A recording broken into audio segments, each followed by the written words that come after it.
ஓம் சாந்தி. 21/8/2026 வெள்ளிக்கிழமை. வாணி தரும் வசந்தம். இனிமையான குழந்தைகளே, தந்தை இனிமையிலும் இனிமையானவராக சாக்ரீனாக இருக்கின்றார். ஆகையால் அனைத்து வீணான விஷயங்களையும் விட்டுவிட்டு அந்த தந்தை நினைவு செய்தால் இனிமையான சாக்ரீனாக ஆகிவிடுவீர்கள். நீங்கள் தந்தையிடத்தில் ஸ்ரீமத் பெற்று தனக்குள் எந்த சம்ஸ்காரத்தை நிறைத்து கொண்டிருக்கின்றீர்கள் எனில், எதிர்காலத்தில் அமைச்சர்களின்றி முழு உலகையும் ராஜ்யம் செய்யும் சம்ஸ்காரம். நீங்கள் இங்கு வந்திருப்பதோ எதிர்காலத்தில் ராஜ்யம் நடத்துவதற்காக, ஸ்ரீமத் பெறுவதற்காக. தந்தை உங்களுக்கு அரை கல்பம் வரை யாரிடத்திலும் ஆலோசனை பெற வேண்டிய அவசியமே ஏற்படாது. ஸ்ரீமத் கொடுக்கின்றார். யாருடைய புத்தி பலகீனமாக இருக்கின்றதோ அவர்கள்தான் ஆலோசனை பெற வேண்டியிருக்கும். அனைவருக்கும் சுகம் சாந்தி கொடுக்கக்கூடியவர் அல்லது அனைவரையும் துக்கத்திலிருந்து விடுவிக்கக்கூடியவர் உலகில் ஆன்மீக தந்தை தவிர வேறு யாரும் இல்லை என்பதை நீங்கள் அறிவீர்கள். அதனால்தான் துக்கத்தின் போது தந்தையை அனைவரும் நினைவு செய்கின்றனர். சதா காலத்திற்கும் சுகதாமத்திற்கு எஜமானர்களாக ஆக்கக்கூடிய தந்தையின் எதிரில் வந்திருக்கிறீர்கள். முழு கல்பத்திலும் இந்த ஒரே சமயத்தில் தான் வருகின்றார். இது கல்பத்தின் மங்களகரமான சங்கம யுகம். இந்த சங்கம யுகத்தில்தான் அனைத்து மனிதர்களும் உத்தமமானவர்களாக ஆகின்றனர். தமோ பிரதானமாக ஆகுவதால் மனிதர்கள் கீழானவர்களாக ஆகிவிடுகின்றார்கள். ஆத்மா மற்றும் சரீரம் இரண்டும் சேர்ந்த போதுதான் நடிப்பு நடிக்க முடியும்.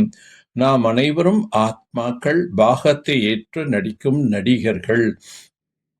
முதலில் நாம் தான் நடிக்க வருகின்றோம். பிறகு வரிசை கிரமமாக வந்து கொண்டிருப்பார்கள். அனைத்து நடிகர்களும் ஒன்றாக வந்துவிட மாட்டார்கள். விதவிதமான நடிகர்கள் வந்து கொண்டிருப்பார்கள். எப்போது நாடகம் முடிவடைகின்றதோ அப்போதுதான் அனைவரும் ஒன்றாக பரந்தாமம் என்ற வீட்டிற்கு திரும்பிச் செல்வார்கள். இப்பொழுது உங்களுடைய ஆத்மா புத்துணர்வு அடைந்து கொண்டிருக்கின்றது. இப்போது குழந்தைகளாகி நீங்கள் ஆத்ம அபிமானி ஆக வேண்டும். எந்த அளவுக்கு யார் முயற்சி செய்கிறார்களோ அந்த அளவுக்கு பதவியை அடைவார்கள். ஆத்மாவானது தூய்மையான நிலைந்த அசுத்தமாக மாறுகின்றது. யார் முதலில் புதிய உலகில் வருகிறார்களோ அவர்களுக்குத்தான் மதிப்பு இருக்கும். தந்தை வந்து துக்கம் நிறைந்த பழைய உலகத்திலிருந்து விடுவிக்கின்றார்.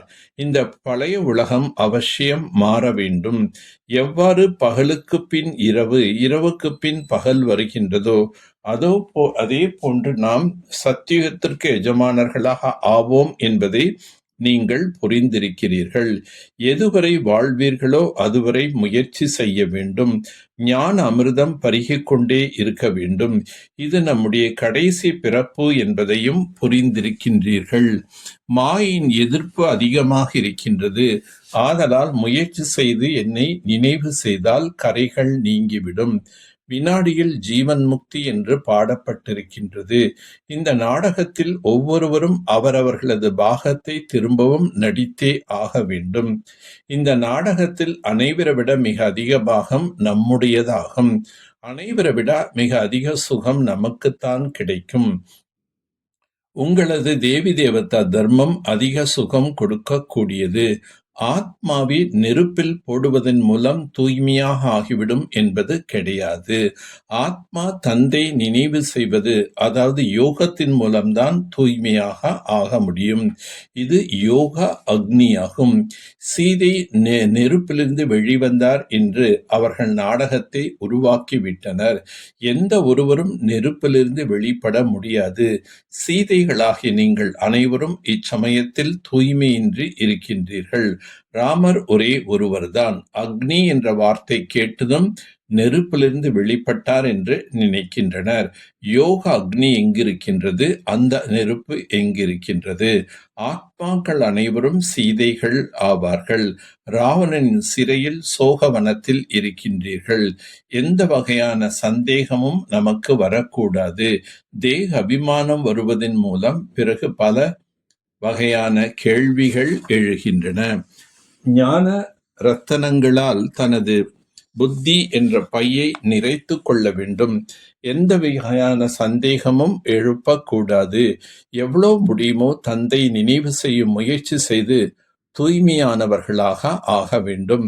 மற்றபடி கேள்விகளில் செல்லக்கூடாது. ஒரு தந்தையிடத்தில் உண்மையான அன்பு வைத்து தந்தைக்கு சமம் இனிமையான சாக்ரீனாக ஆக வேண்டும். சதா ஞான சூரியன் எதிரில் இருக்கக்கூடிய உள்நோக்கு முகமுடையவர்கள் ஸ்வமானதாரி ஆகுக.